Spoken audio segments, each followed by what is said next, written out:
and I've been following you guys for like 2 years at this point, and I was like, So damn, you like us, right? hell yeah, dude. No, Damn, no. damn. That's not often that people like us, you know.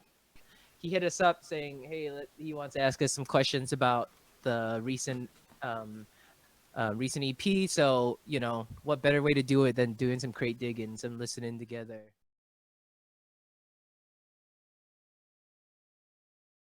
Each song on the record is super different. And that was intentional because each song to us represents a like a part of New York or an ethos or a attitude that we trying to capture in the music. Every time we create something, we're always trying to capture a spirit or capture a vibe. And so each song is really taps into different parts of the scene that really influences us. Absolutely. So I think you guys achieved that, by the way. I mean, yeah. I remember. All right, so I think I first heard you guys back in like 2018. I think I came across Grind Mm. off that, and I was like, damn, who is this? I was like, man, these guys are like good shit. And I just picked up the rest of your music, and I saw this EP roll through, and I was like, oh man, let me check this out. And I was going through it, and I didn't really know where you were taking me. I was like, oh, it's like some more jazz and hip hop, and I was like, that's reggae, and I was like, that's kind of punk music in a way, like there's funk, and it just has like so much of everything, and it's Yeah, spread out. you got it all. It's really just a collection of the three of our influences, and then soups on it, like just floating over everything.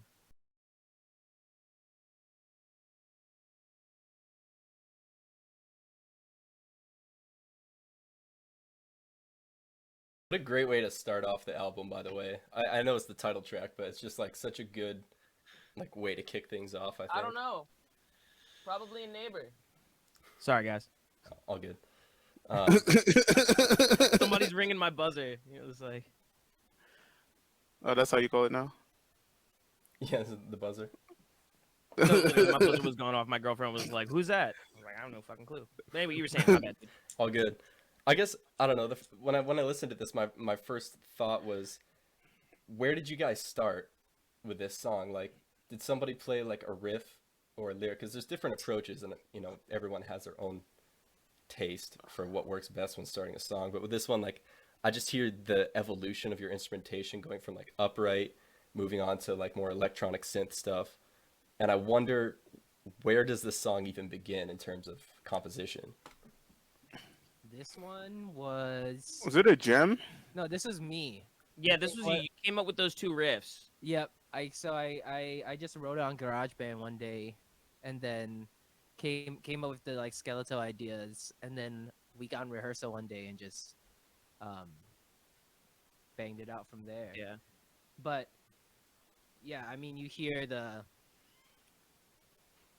I'm glad you picked up on all the different parts because that's really we're trying to meld this super New York East Coast sound, and then in the choruses we're going somewhere else. Like it gets more electronic, it gets more, uh, more crazy, and we kind of used it to like a teaser as for Yeah. the rest of the EP. Yeah, absolutely.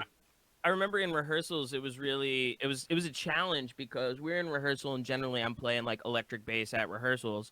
So we're working on the stuff and it's like it's not quite sounding right, but we know what it's going to be once we like sort of finish like the production end of it. So it was a bit of a challenge to sort of like rehearse it and get the thing tight, but it all came together. Playing that one live in particular was always a bit of a challenge. Yeah, I bet. I But it mean, came out great on the record. when you have like Like, a blend of instruments like that, it's always going to be like a practical, challenge when you start to bring that into a live setting for sure. I think that for me and maybe like after the fact after we had the idea together, like on the production side, it was more difficult. It was one of the hardest songs to like bring to life and like closer to what we wanted to be because it was something that was so obvious, but yet it was like so intricate because it has so many moving parts because we have to record it, pre-mix it, and then like rearrange it because it's like two different. It's coming from one session, but it has like two different sounds. So it was really hard to bring it to where we want it to be because I remember it was a lot of back and forth between us and Will who mixed the EP, but the end result is actually what we actually wanted because it Yeah. was like basically it was two sessions to make one song. I don't. Did you guys like Ben and Alex? Did you guys like in high school or when you were younger? Like, what was your musical atmosphere like? You want to go ahead, Ben? Me, I'm like Chad Hugo basically. I came from high school band and then continued, never stopped. Like, yeah, basically just Yo, played in jazz band in high school and then kept playing. And then after I was supposed to do I started school for neuroscience and then I was like, nah, let me not do that. And then just kept playing. And here I am. yeah. Yo, fun fact, Ben. I was doing a recording for Sextet with Rodrigo Benelli, Hmm. and he knows your music teacher He from high knows school. Dana? Yeah, Oh yeah, Dana's the shit. yeah. So And it's like apparently he's done some like things out there with her too. So I was like, oh man, what a small world. Yeah, yeah. because he saw That's he crazy. saw the masterclass videos, Oh, I and he see. was like, oh, how do you know this person? Like, well, I was like, oh, that's the They band leader's like high school teacher. they have footage of that. Oh, you mean my high school teacher, like Yes. Dr. Jack. Oh, yeah. Oh, yeah. No, she's a Yeah. legend. Dr. Jackson's a legend. Yeah, dude, it was Yeah. wild. It was such a small thing. He was talking to me about it. He was like, "Oh, so how do you know them?" I was like, "Oh, this is band teacher, man. Come on." Yeah, so we played a couple. I forget. I think it was the last tour. We went to Minnesota. I grew up in Minnesota, and we ended up playing for my high school, again. So we played for the two band classes, and that Dr. Jackson, Elizabeth Jackson's her name. She's like nationally known for directing, for all levels, like college and then high school was the big one. And so like she she was a hard ass, and she got the every year the senior band would always sound better than most college bands. And it was just like this wild random thing. It was like random. It was really random that our band was really good. I remember times where we would ask college jazz bands to come in, and then she would get annoyed because we play better than them. And she's like, "Why? Like, why did I even bring him in?" like, like I don't know. That's on you. That's because give us way too much homework. That's awesome. That's always great to see like how much like a teacher at that level, like at that stage of your development, like how much impact they can have. It's interesting because I didn't grow up in that setting at all. Yeah. Like I didn't go like in high school. We didn't have we had the music, but it was not like a band or it was not like you part of the music cats. Like it was just like a small section and you go to music. But I went to music school like from I was 6. So by the age of like when I was in high school, I was already playing. I was actually like throughout my whole regular school like journey, I was better than my teachers. Hey, You were playing since you were 5, right? 5, Yeah. 6. Is it? Yeah, that's crazy. So when I was like 13 or something like that, I was better than my teachers, like in music. And like for the thing, they're like, "Oh yeah, we're gonna do drums this year." I'm like, "All right, cool. All right, cool." I was like, I was scoring like the top score, not even like trying. And then we did this, and then after that, we had a few shows, but it was not as big and as like structured as what you guys have in the U.S. did Because you? what you might call a small high school is definitely like maybe bigger than my high school. When did you start gigging? Out of curiosity.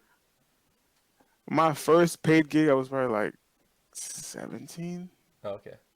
but I was playing like heavy. Like I was already What out music were you there. Like playing? uh, I was playing like regular stuff, like some R&B. But wait, Dylan, you were gigging mad young too. Oh yeah. So I went to a performing arts high school in Baltimore, Baltimore School for the Arts. Wait, something popped, Dylan. Your mic is way quiet. Am I good? Am I in? You sound quiet and overdriven. Oh, what happened? I don't You know. sound like You sound like R2D2. Yeah, it sounded a little bit like a No, pop. that's even worse. So whatever you just did. Nope. Now you're Yes. off. Oh no, you're gone, baby. Now you're gone. I haven't changed anything. Oh, I got now you're signal back. coming in Oh, here. now you're back. Cool. Is it cool? Yeah. It's cool. Yeah. Does it sound bad? No, I went to BSA. I started there as a sophomore. I went to like regular high school, my first year of high school. And again, really small school. Like when I graduated, my graduating class was like 50 kids. There's only 300 students in the school. But no, I started gigging. I would sit in with my dad's band when I was like 10, 11 years old. I started playing in bars when I was 14. They used to have to sneak me into the bar because they wouldn't let me in there. Like they would carry me in a drum case. Because I was small enough, I would like curl up and then pop out and they'd be like, "Hey, you got to get that kid out of here." It's like he's playing bass in the band. So that's when I started playing out, just playing in like bar gigs throughout like Baltimore and in DC and like other places in Maryland. Were you actually in the drum cases or like? No, that happened That's a once. thing? One time I was playing at this gig and I tried to go in and they wouldn't let me in. So I was like, ah, shit. So I went back out and they came back out with like they unpacked all the drum set and stuff and they put me in the bass drum case. Cause I'm a little dude. I'm like 5'2", 5'3". Like I'm a short shit. I was even On a good day. on a good day, I'm 5'3" if I'm not slouching, you know. So like, yeah, I was even smaller back then. So yeah, they carried me in the drum case, and I popped out and started playing the gig. And the bouncer was like, "I guess he can stay." It's Yeah, fine." I mean, once you're in, what are they gonna do? You know? Yeah, exactly. What kind of And shit then were we you played- playing though at that point when you're 14? Oh, dude, I was in a power trio called Everyman, and we used to do a bunch of like old rock and R&B stuff. So we would play a bunch of Motown tunes, a bunch of Zeppelin, pretty much anything. And it was a power trio with me, my buddy Alan Branch, and John Bimbiris. So it was like 3 dudes, bass, drums, guitar, three-part vocal harmonies, like Okay. Yep. I see what bang you it out. Yep, Play the greatest hits of the 60s, 70s, and 80s, baby.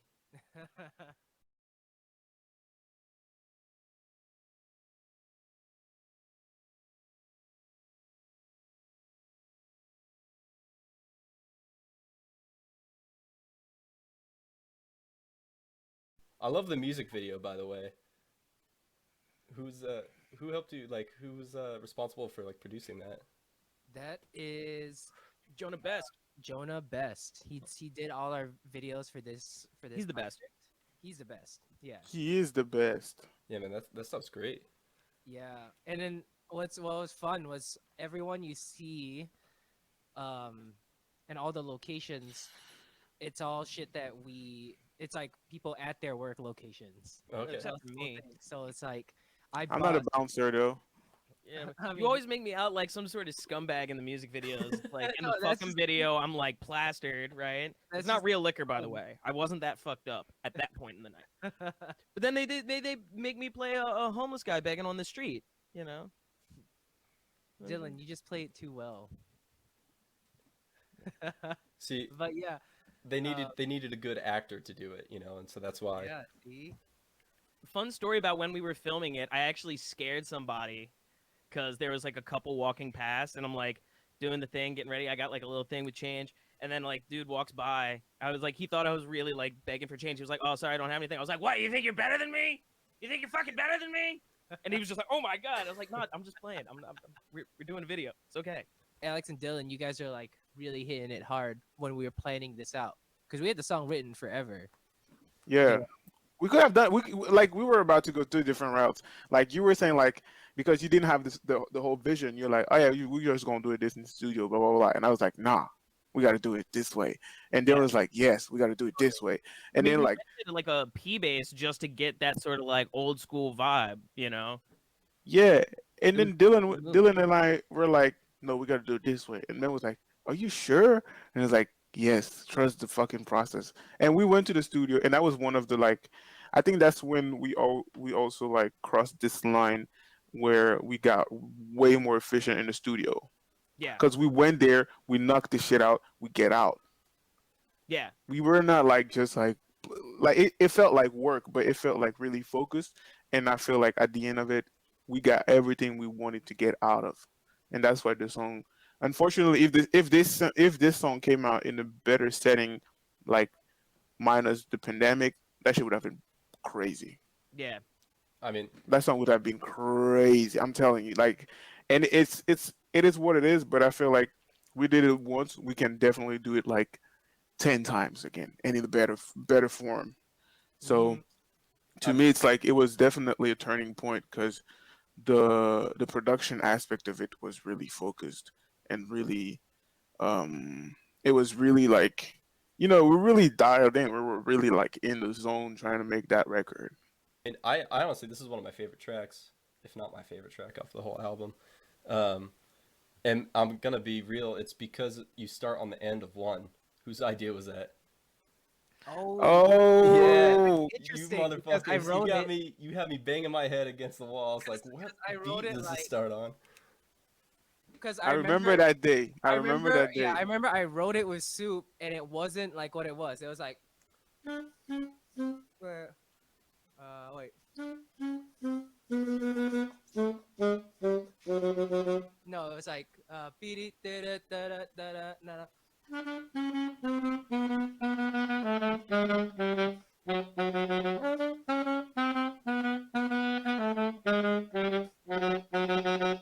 And then Alex was like, "Nah, flip it, like not I like that." remember because I came to your house and you're like, yo, I got this idea, da da da. And I was like, all right, cool. I listened to it and I'm like, what if we do it this way? And it's like, okay. And then I sent it to Dylan, and then once we got to the rehearsal spot, and then Dylan played it, it was just he went right in it. It was like It made boom. perfect sense. He had like boom, this it, and I was like, all right, cool. But that's also like a great example of how we work because we are not married to ideas to like no, that's how it is. Like this is not moving. It's just like, oh, I got it. Oh, you think you can do something better with it? I go for it, bro. I don't care. Like that's how we work. And then I feel like because we trust each other so much, like we have a process that that basically allow us to you know, not be afraid of, oh, is this song gonna gonna go bad? Is this shit gonna be trash? And we have also this transparency where it's like, I'm not feeling it, and it's like, oh, I'm not feeling it. Okay, cool, scratch it. We're doing something else. But if we're like, we have we have developed a way of working that allows us to really be productive and to get where we want to go because we understand like each other's vision even though we listen to like totally different music but we always like find a middle space in between where we're like okay it works Yeah, yeah. I and think I that. feel like that's definitely what happened there. Honestly, the vinyls. We put out the vinyl records. A couple. We just got them in like last week, and I've Yo, been so grateful for all the people copying. let me plug you Ooh, guys, There you dude. go, This is there the you this is the go, best vinyl you're gonna add to your collection if you there collect you vinyls. go. I do because That's what we're I'm talking I'm a about. that hipster. shit. That no, really like okay. This new music landscape. It sucks. It sucks for us because the music industry is still trying to figure out how to deal with streaming. But everyone who supported us with the vinyl record, that really gets money into our pocket. Honestly, that's like the most sustainable shit. So, And um, Ben sounds better on the vinyl. oh yeah, I sound way better on the So vinyl. do you, motherfucker. Go listen So on do the you. vinyl and don't listen to the digital one. Get a vinyl player and listen to Ben on that very song, please. Yo, we could go on this forever. So let's jump to the next. Yeah, Let's yeah. jump to the next tune.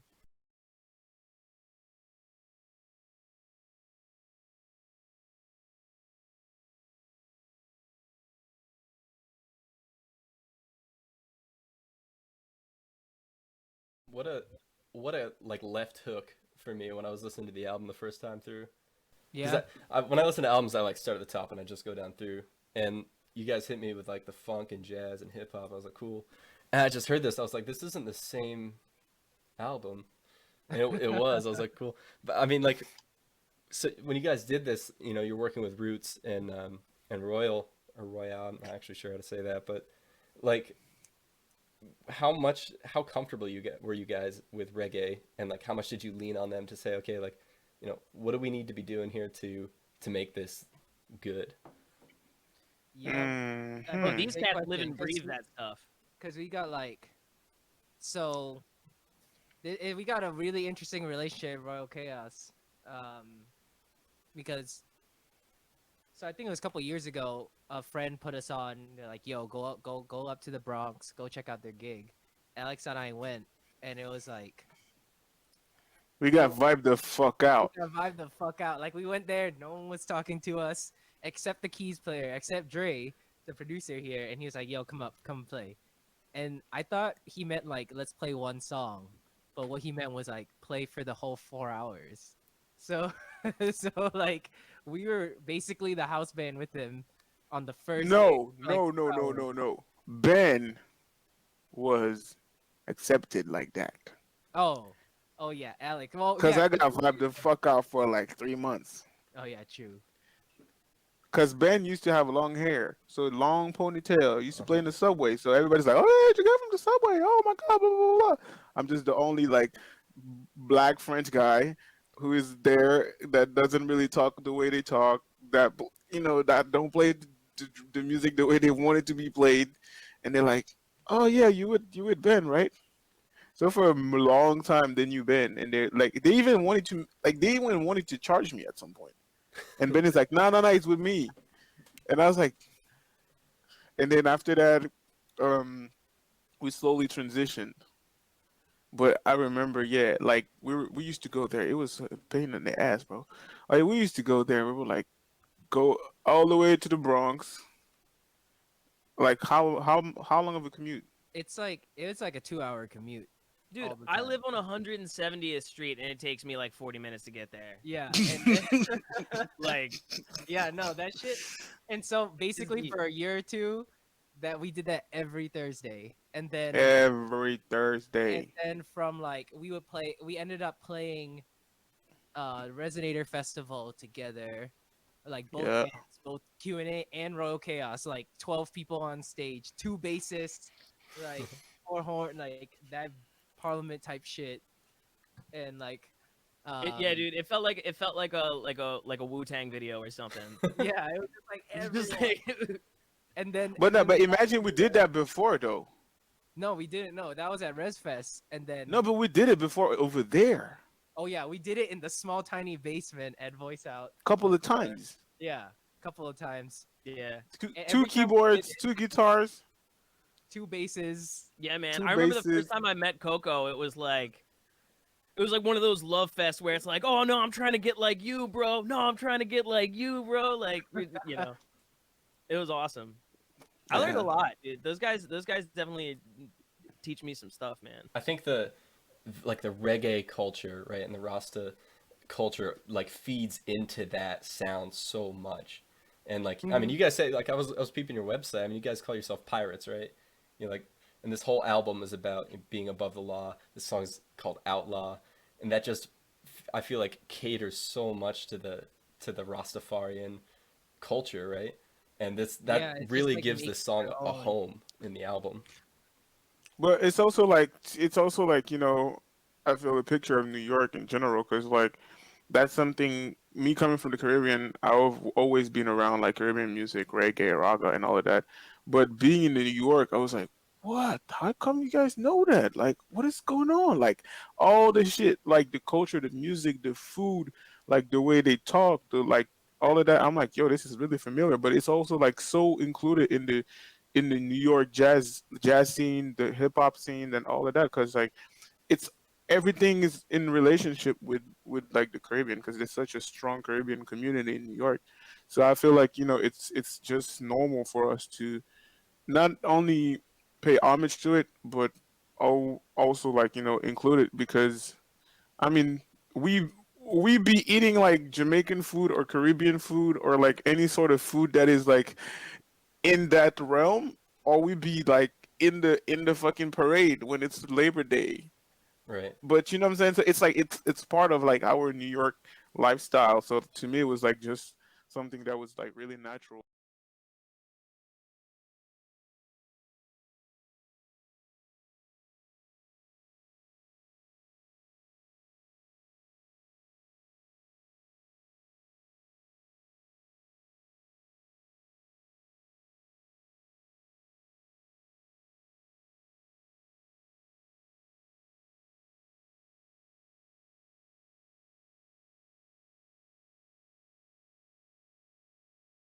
I know. I feel like that has such an influence on the New York jazz scene. You know, like I feel like, especially I see that in this. Of course, jazz is like can mean a million things, but in that wheelhouse of jazz, right?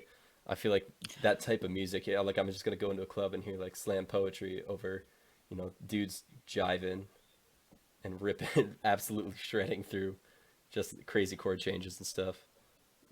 I mean, I think it's like, I know, everyone's like New York is like super traditional when it comes to jazz, which for okay, you could arguably say so, but you could also argue equally that it's it's equally like a hotbed for fusion, like Oh, dude. and Yeah, like fusing jazz and taking jazz into other worlds, and like absolutely. it just happens normally. Like we were talking Yeah, earlier about like the influence, especially like Brooklyn, where you have like this breeding ground of just like all these different cultures coming into one place, and the result of that, well, for one, the result of that is your music, what you guys do. The result is that is like, where do we take all these influences and how do we apply them to our music? And I think New York's famous for allowing that to breed. But you definitely, guys would know definitely. way better than I would. No, that's definitely it. Because like you can Yeah. listen to all type of music. Like, and I like to tie music with culture, and I like to tie culture with food.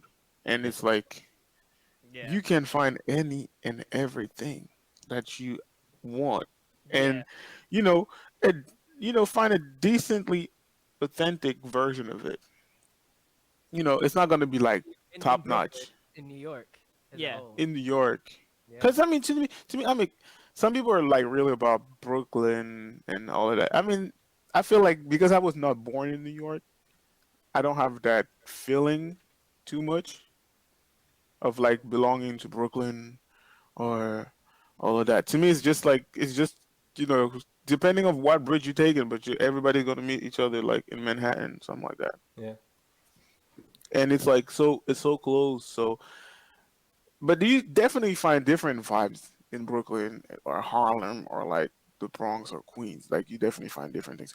But all that to say that to me it's like from what Ben was saying, it's like you would definitely find some jazz that is like really traditional like that. But to me where that's the place New York is a place where they have the best version of jazz to me in terms of like the culture of it. Well, and then there's also what Ben was saying about like the fusion thing. I mean, like I'm a big Hiram Bullock fan, and like that stuff from like the fucking '90s was just like it's just dudes who are really sick players playing like a bar gig, and they're doing like covers of whatever pop tunes and stuff. It's like, and then he's just ripping this insane stuff, whether it goes from like a rock thing to a totally like bebopped out like it's just, and it's like you were saying about the whole food thing. It's like, look, you can go to a fine dining establishment, or you can find the most badass food truck, and it's all valid. Yeah. And musically too, it's like going from like sort of like just a dirty bar rock gig where like the playing is at such a high level because all these dudes know all that shit. yeah, And then the same thing as like a fucking going and seeing a symphony orchestra. It's like it's a different kind of auditory cuisine. So that's the thing. So that's to me, that's the beauty of it because you're not gonna be like, oh yeah, I'm not going to that place. Oh no, You might be like, oh yeah, my friend's playing that. Let's go. Let's check him out. Well, and Like, cats will like run from one gig to the other. It's like, yo, yeah, exactly. I'll do my fucking corporate thing where we're doing like standards. There's another, and it's like the same cat hold on, let me see if I can find the thing of Hiram playing with uh Les Paul. Yeah, so like to See, me overall, that's the limitless aspect of New York that is like interesting. no matter what part of jazz what type of jazz we're listening to, I feel like all the examples we're pulling up, they're always pirates. It's Yeah. Yeah. always someone doing some pirate shit, like playing shit their own way, like Mm-hmm. working with what they got, you know. Like, all right, I have an electric guitar. I'm gonna play some. I have this groove. I'm just gonna play over it. Now I feel like as a musician, as like somebody that's like a creative, you have to be a pirate in order. Like in New York, you have to be a pirate in order to like make it. Because if you're like, oh no, I only play jazz, like I don't do the other things. No, you're not gonna eat. That's it. Point blank period. Like I don't care what you're doing, unless you have a day like a 9 to 5, you're not gonna eat. And the thing is that if you think you're above whatever is there, like you're better than this or that, not even like on a musical standpoint, but like you're ugly better than people in general, this is gonna come right next to you. It's gonna come and chase you because you might be sitting next to someone that you don't even know what they're doing. Yeah. Like I went to a rehearsal and I was like in Washington. No, I was not in Washington Heights. I was like way past Washington Heights. And I sat in the train, and it was like I saw a guy with a big cymbal bag. So I'm like, okay, who that is? And I see it's Kendrick Scott, and I'm like, all right, Oh cool, shit! it's Kendrick Scott, and I got my bag. So he saw me pull up in the car, and I was like, he saw a musician. He's like, gave me a nod. I'm like, hey, what's up? Boom, boom. And he had a really nice cymbal bag. So I was like, yo, where did you get that? He's like, yeah, this person made it for me, blah, blah. And then we start chopping it up. And he's like, oh yeah, I'm performing at this at Smalls right now at 7:30. I was like, oh yeah, I got a gig at 9 at Red Lion. And it's like, oh yeah, just come through. I'll put you on the list. And if you tell someone here or somewhere other than New York that, oh yeah, I just met Kendrick Scott and you just told me like come to my gig, I put you on the list. People be like, what the fuck? Who? How? Wow! How do you know him? I'm like, I don't even know the motherfucker like that. Like, he just put me on the list. And he's like, yeah, come back when you want. Like, just let me know. But that's how people are because you never know who you're gonna be next to. Like, and that's to me, it's come back to like being a pirate because like you have to be really reactive and you have to be like always thinking of the next step. You can't be put in a box because if you're in a box, you're not gonna be able to get out of there and you're not gonna be able to make any move.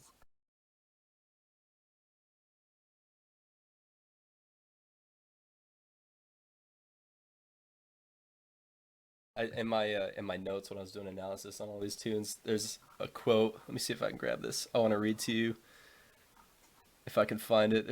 I wrote something because when I go through, I just write down like what I hear, just like in a nonsensical order. And in there somewhere, I was like, all of a sudden you hear, I think I used quote, dirty ass bass line. It was the. Thank you. Thank you was- so much. I had a lot of fun on that track. Ben didn't even know I was going to be playing on it. Yeah, we linked up with Mike, me and Soup. We linked up with Mike. We're like, Mike, we need something heavy. We need some dark shit, like the shit you do all the time, but make it like super minimal, like super simple Yeah. and just heavy.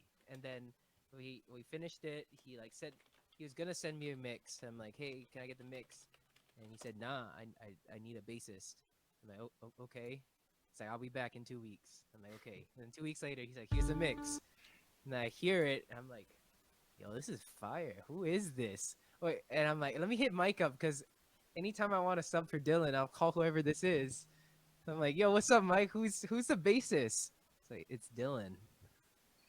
I'm like, what?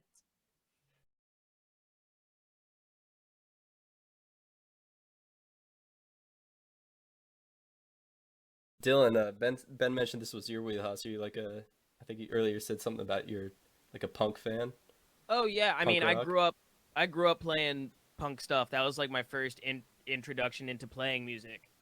So, yeah, that's where I come from is like the punk and hard rock thing and like and metal and stuff. I think that's my whole thing with QNA. I'm really I love all of these type of subcultures that kind of got not I wouldn't say erased with time, but you just forget it. It's just and because they're even though they're strong and they're strong cultures, they're small.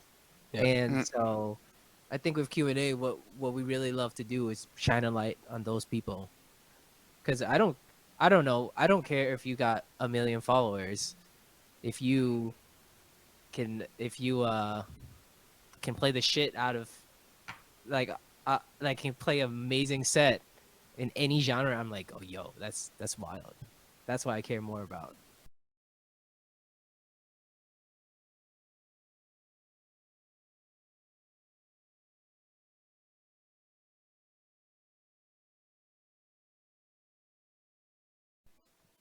But yeah, like I was saying, like it real closes like it's just like an outro um for the whole project, and I feel like it out of what I heard from everybody, like they really vibe with that song because like they could recognize themselves in the color of it, in the the energy of it, and it was a song that it was kind of we kind of struggled to put it together. You know, I love just the arc of the EP itself, like where you take us and where you See, leave us. see, Ben, it makes sense now, huh?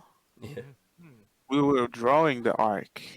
Yeah, no, so we exactly for like a year before we recorded this, we had this arc in mind already, and then we were starting to write. Whenever we wrote songs, we are like, oh, maybe this fits in that section, maybe this fits in that vibe. It ended up being like much shorter. I mean, 7 songs. We actually had a couple other songs that we wanted to get on the project, but we never got around to it. Record is out to purchase on Bandcamp, on our website. The music is streaming everywhere. We've got even more music coming out, so please stay in touch with us.